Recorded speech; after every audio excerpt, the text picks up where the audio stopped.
It's loading. Here we go. 5, 4, 3. Good morning, wrestling fans, and welcome to PWR Today for Thursday morning, August 4th, 2022. The Mandy Call Meathead, the lovely Linda Kay, live from Louisville, Kentucky. Linda, I got to ask you a question. I know that you've been busy working. You're out on the town. You haven't been home in a week. Have you seen Lightyear on Disney Plus yet? I have not. I've been very preoccupied, either driving or doing some announcing, camp. Just a lot of good, busy stuff going on down here in the Ville.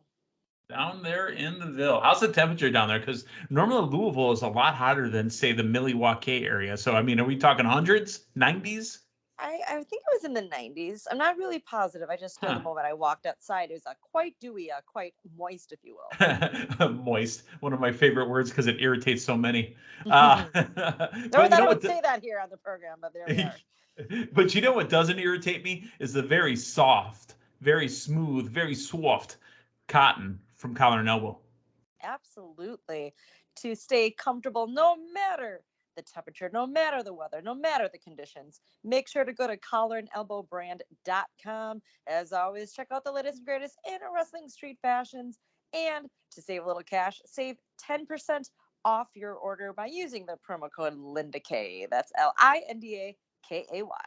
Right now, the big one out there is, again, I like to work it stiff. Linda, I know you like it when we work stiff. So I'm going to be working stiff with my collar and elbow t-shirt coming this week. I cannot wait. Absolutely. You gotta get a picture modeling that. You gotta show the world. Right. I mean, well, I'm not going to show you. I'm going to show you wearing the shirt. I'm not going to actually show you the footage of me working stiff because that's 18 plus. That's NSF. Not sufficient for work. Got you. All right. Hey, one bit of news before we get into Dynamite, and it is AEW related. Tony Khan announcing that there's been some talent relations and development team expansions and promotions over at AEW. It looks like increased roles for Sanjay Dutt, QT Marshall, Pat Buck, and Tony Schiavone. Increasing plus, Madyson Rayne has joined to coach the women's division. First off, you said you saw the news on Madyson Rayne. Your thoughts, Madyson Rayne being all elite? That's awesome. I mean, obviously, she's got a lot of knowledge, lots of years of experience. And when it was announced during the program last night, I saw it said in-ring debut, I believe, of Madyson Rayne at AEW, but I didn't realize the bigger role behind the scenes. And that's great to hear. Obviously, again, lots of knowledge from Madyson Rayne, bring over to AEW and help, obviously make the women's division even bigger than it is. Yeah, QT Marshall promoted to Vice President of Show and Creative Coordination. Now he helps manage the show elements, including planning programs, storylines, character development, overseeing extras, and live event logistics coordination. Now, Pat Buck, who was formerly an agent with WWE, has now been promoted to Vice President of Talent Development. In his role, he will liaise between talent and production, oversee all coaches, provide input on the matches and promos, and lead the talent relations team. How about Tony Schiavone? It's Tony! And he's been promoted to senior producer and special advisor to talent. In his capacity, he's going to work directly with talent relations team. Schiavone is one of AEW's most tenured members, and with his 40 years of experience, the iconic voice that has guided fans through professional wrestling's most incredible moments. We don't really think about this, and I'll get to Madyson in a second. We don't really think about this. Think about a guy like Michael Cole, and we'll talk about Tony Schiavone. These guys, the reason they're in booking meetings, these guys, the reason that they're part of production, because they are literally hands-on performers and have, such experience doing this that why wouldn't you tap these guys for this? Absolutely. I mean, just hearing the mention of 40 years in the business and just seeing the different promotions Schiavone's been a part of, just experiencing that through my childhood into my adulthood, and just most recently at Ric Flair's last match, having Schiavone there and on that classic set. I mean, that is amazing. So absolutely, Tony Schiavone, Michael Cole can only give you the best advice, best practices. I'm going to use a work term there, but that is huge and great to hear about these additional roles. There's Yeah, and then there's Madyson Rayne, who is from Columbus, Ohio, the Ohio State Mhm. home. And, they were in Columbus, Ohio last night. She is now an AEW coach in the women's division and kicks off her new role last night. Plus, one other thing that I didn't mention, the fallen angel, Christopher Daniels, who's not retired, brings 30 years of industry experience, will continue to serve as the manager of talent relations. So, I mean, basically, you could, say he's the Johnny Ace, the John Laurinaitis, people power. Christopher Daniels in charge of talent relations at AEW. Glad to see the Fallen Angel still working. Absolutely. Sounds like a big shakeup there, but not necessarily a bad shakeup, just an addition I think it's a to a lot of the definition of talent. roles and terms is really what Hmm. it sounds like. So Right. But it seemed like every person you just mentioned had a piece of the pie, if you will, with with talent relations and, you know, just not with connection. Bobby Brown, not she's my cherry pie, piece of the pie. Piece Mm, of the pie as far as AEW. I understand. correct. But Oh, with Bobby. the talent. Yes, yes. Oh, Bobby Brown from that Warrant video. She was on Married with Children for a couple episodes too, I believe. Oh yeah, the classic grocery store Yep. episode, 2-part episode. Oh yeah. Oh, yeah. Oh, yeah. I digress, though. Let's talk about AEW Dynamite from last night. Um, I think they've found a great way to either open up the Rampages or open up Dynamite as they did last night with playing Jane right away from Jefferson Starship. Grace Slick in the house. It's Orange Cassidy and Jay Lethal. I loved this match. Even though Jay Lethal wins, right? And then they are going to try to beat down Orange Cassidy afterwards, because Jay Lethal got his Orange Cassidy's ankle stuck between the stairs and the ring post. I liked the little spot, even though I thought the production of it was poor, because as I'm watching the stage, I could see Chuck Taylor and Trent in the background. And I saw that multiple times and going, dude, they're standing right there. Why are they standing right? Why do I see that? I guess and now they come out. So I liked it. I just don't like seeing it. I want it to be a surprise. Work the cameras out, work the production out somehow. But when they, had the guys on was it Chuck Taylor was on top, or was it Trent that was on top of the guy's shoulders? I heard Taz say, Linda, I don't know if you caught this. Taz say he's got a little weird hair conglomeration in his pubic region. That was weird because that guy's hair. He said, "Oh, what's going on there?" Oh my goodness. No, I actually didn't catch that, but Of course, just when it'd you be think me you've heard, weird, the weirdo me saying that. So go ahead. I was just gonna say, just when you think you've heard everything in pro wrestling, Taz not holding back and not making that statement true. As and I know you and I love to joke around. We grew up in the Beavis and Butthead days and era. Which, by the way, starts streaming today on Paramount Yes, Plus. A I brand new saw. Beavis and Butthead. I hope it lives up to Yeah. in the 90s. Yeah, but anywho, anything funny haha like that. I know we both get a kick pop at that kind of stuff, but yeah, I think a great way to kick off Dynamite. Obviously, Orange Cassidy, huge fan favorite, especially with a new song. Of And course. I love Jay Lethal. Like just seeing him again just in that Flair match, he just brings so much different sides and characters and depth to whatever promotion and storyline he's in. So Yeah. great match for the two of Watching them. Jay Lethal makes me think back to I can't say his name obviously, but Big D. When we went to WrestleMania 24 together, we got to watch a lot of Impact Wrestling. We saw the first ever live Impact that Thursday night. And, Jay Lethal was Black Machismo at that point back in the Impact days. Thinking about it, that's, he spent so much time in Impact Wrestling. I watched him kind of grow up as a wrestling character. And now this guy is just absolutely phenomenal. No pun intended to AJ, of course. Yes, no, gotta agree with you on that. So after Wardlow comes out and says that we're welcome to Wardlow's world, it's going to be Jay Lethal and Wardlow this Saturday on the Battle of the Belts. They show a package of Hook beating Ricky Starks for the belt, the turn with Powerhouse Hobbs. Taz wants to let us know for sure there is no more Team Taz. That's it. All this was done without his knowledge. He didn't know that Ricky was going to defend again. He didn't know that Hook was going to come out and challenge. He didn't know the Powerhouse Hobbs was going to go after Ricky. He goes, that's it. I'm done. Team Mm-hmm. Taz is done. Your thoughts? Quite the announcement there. I mean, you could already tell last week. Just Taz. I don't know if fluster is the right word, but confused, dumbfounded at what he was seeing. And do you believe that he dropped his son too? I mean, obviously he doesn't wish him any ill will, but his kid is on his own now. yeah, I mean, it was a team, and it could still be a team, a duo between Taz and Hook, but I think just all this craziness, all the shenanigans in the past couple of weeks with Team Taz, and even, you know, it started with Brian Cage, and he's no longer, I mean, with ROH, just, you know, but not regularly on Right.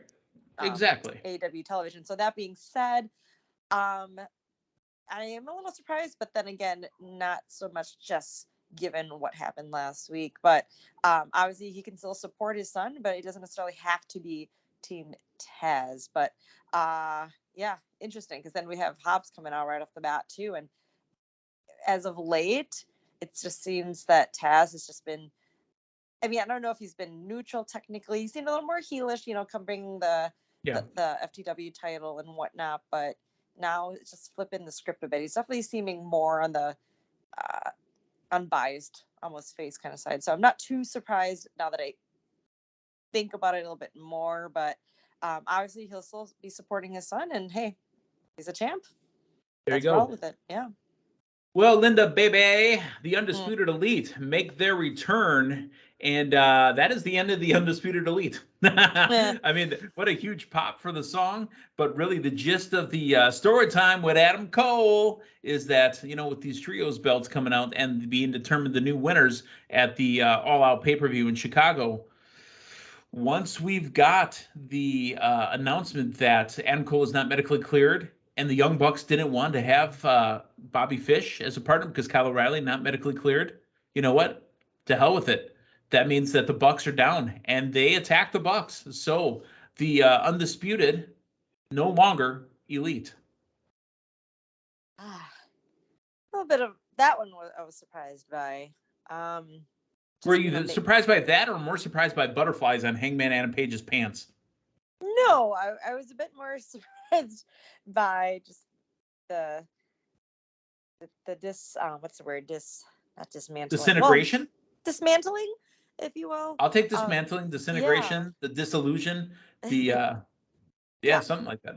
Just because we haven't seen them all together in so long, but I am happy to see Hangman coming out supporting the Bucks. This has been teased for a while here, and here's the part that bothered me. I heard, you know, this is the combination that they've been asking for. The fans been looking for. What fans? People have been asking for this because I haven't seen it. But it's cool.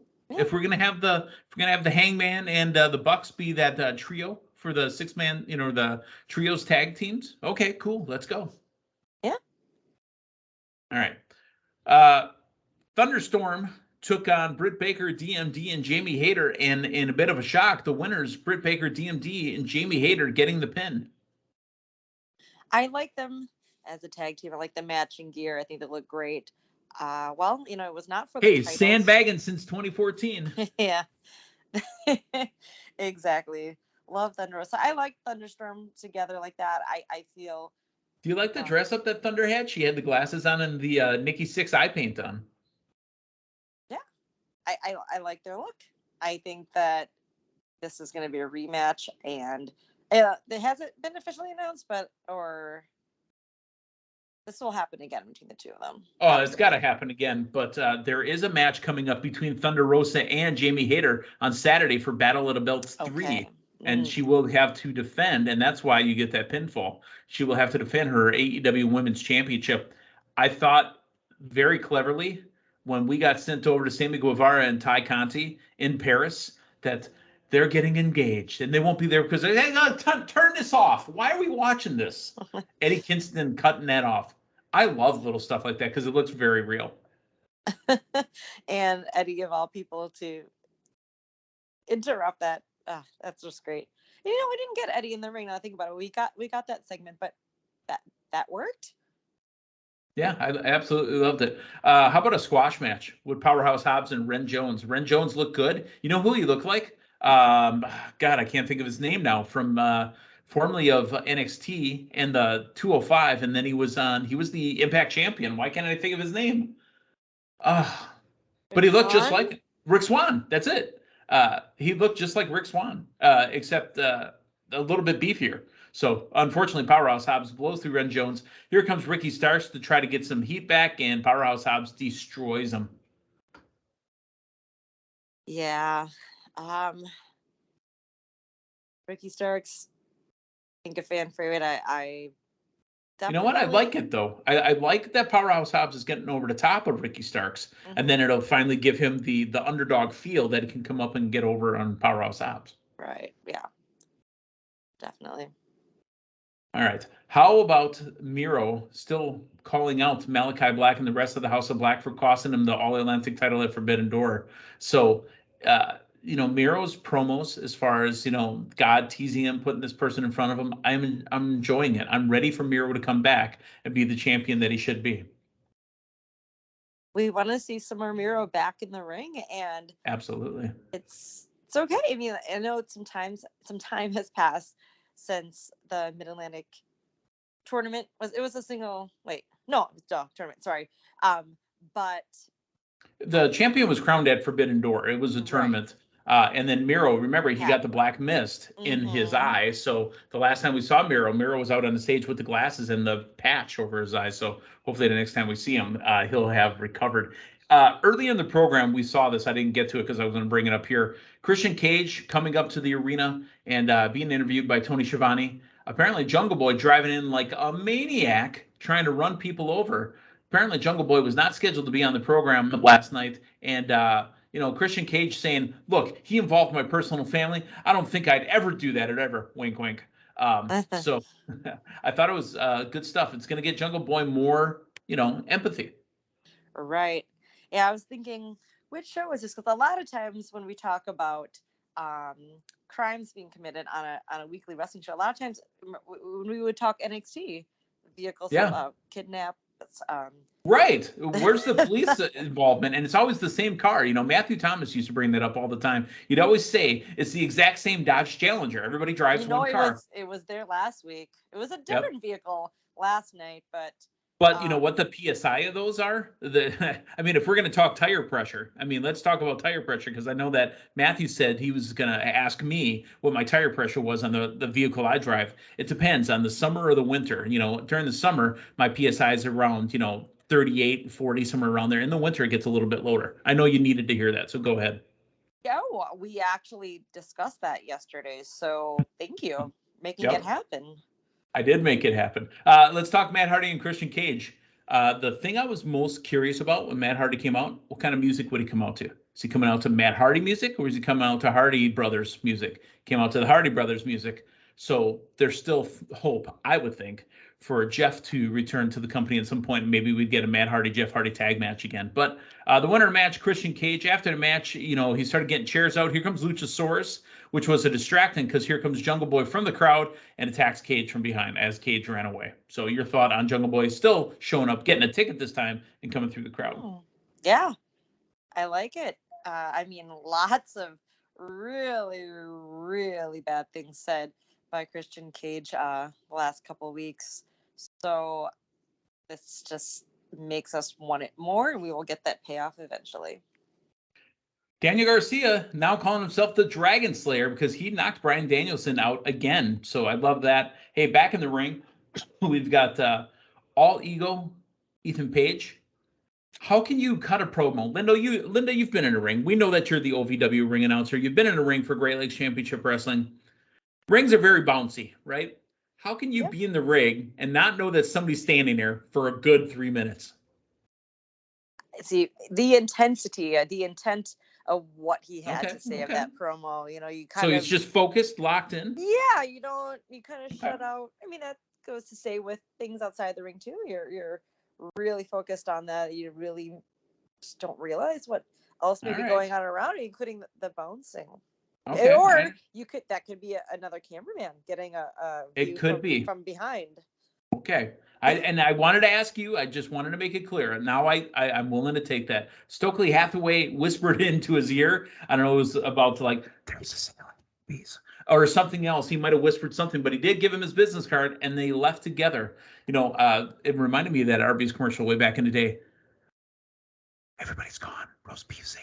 where the guy's walking through town. Where did everybody go? Arby's roast beef sale. It's like I think that's what I he remember whispered in his ear. Yeah. Oh, I remember when they were 5 for 5.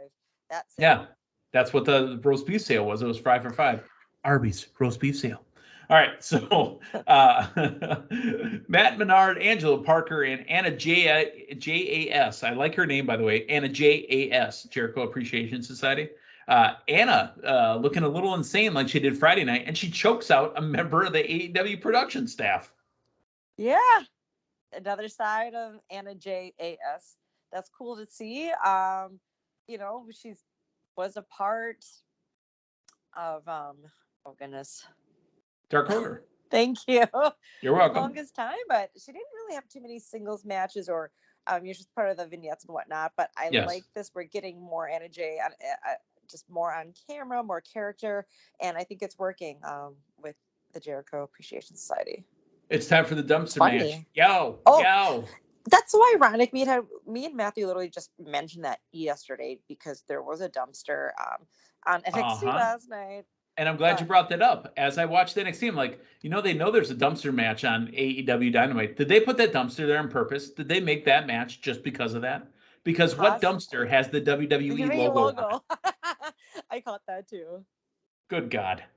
All right, let's time for it. Yo, daddy ass. You're going to get attacked first before we get our wrap off. Okay, so now that they got the wrap in involving Vince McMahon and Joe Biden, we're more positive than Joe Biden's coronavirus test or something like that. I got to ask you a question, Linda. Did you think the dumpster was going to hit the pyro? Because I sure did. As I'm watching them move, them like, guys, yeah, the pyro.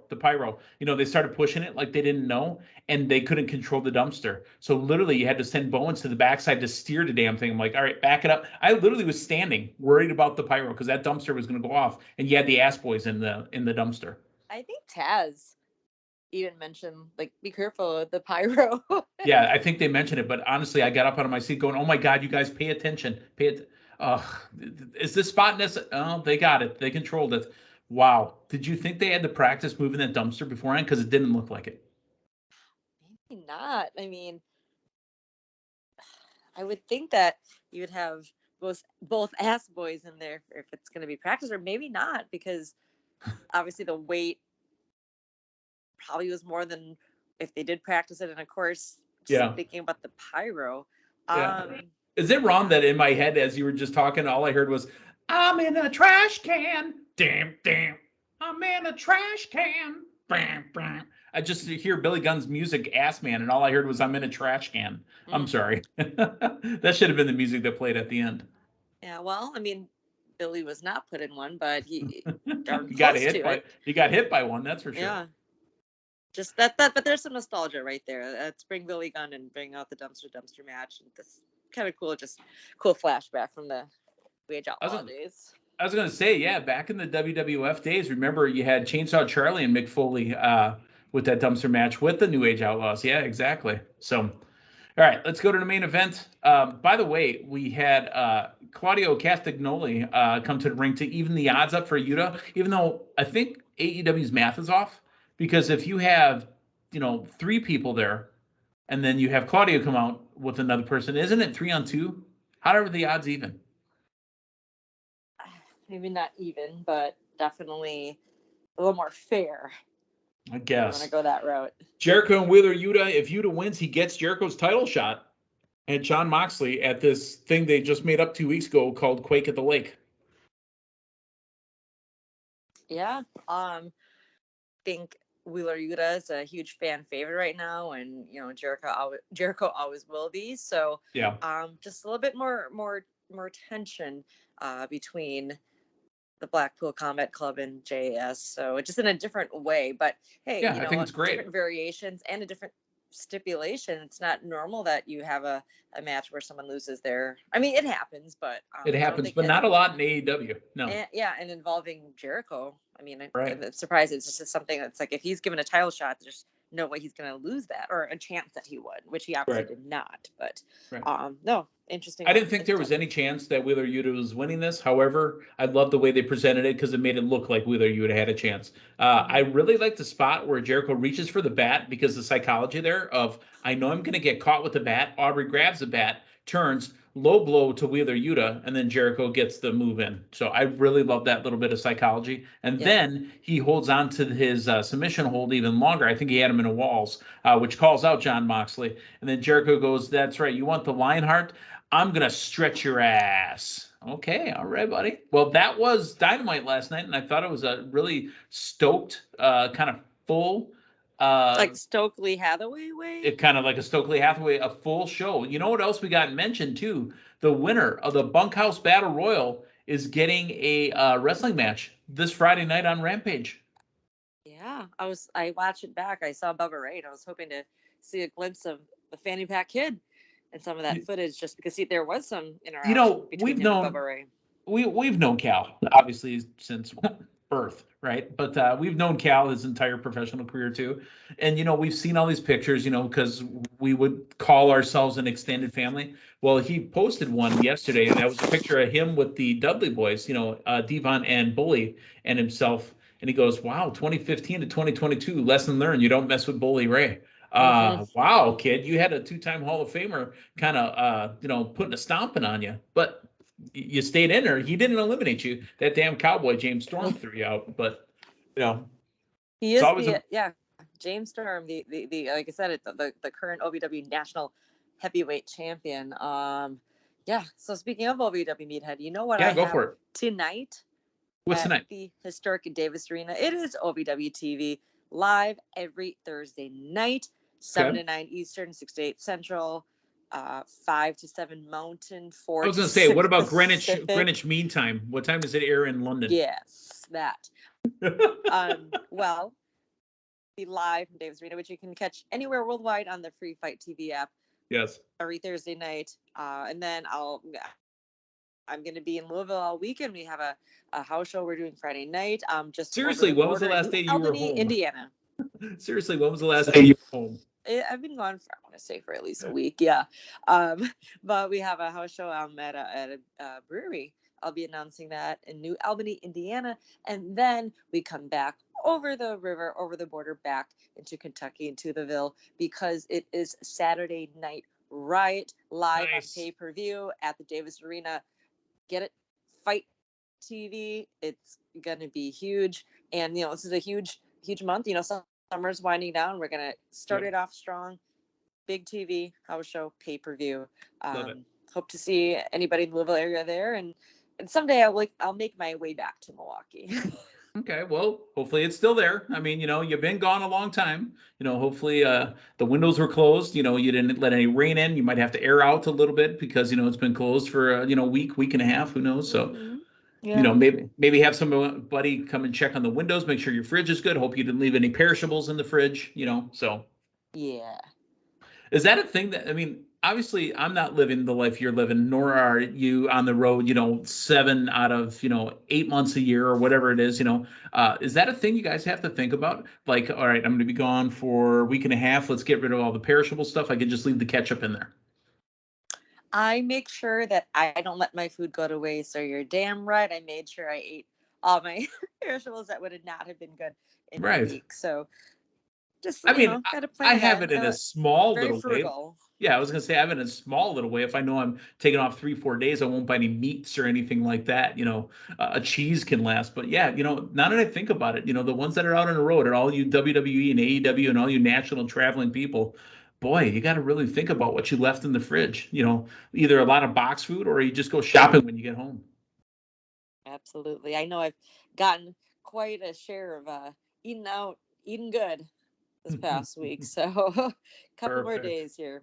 All right. Well, Linda, the road warrior, you take it easy. You relax. I know that you're being taken care of by your uncle down there. Good old Uncle Al's always looking out for you. I know the kid with the fanny pack, he's down there working it out as well. The popcorn night somewhere in the country. He's in the Midwest somewhere. I don't know where he is either. But for Linda Kay, for Matthew Thomas, who we'll talk to tomorrow morning, I'm the man they call Meathead. Thanks for stopping by. We'll see you then. So long, everyone.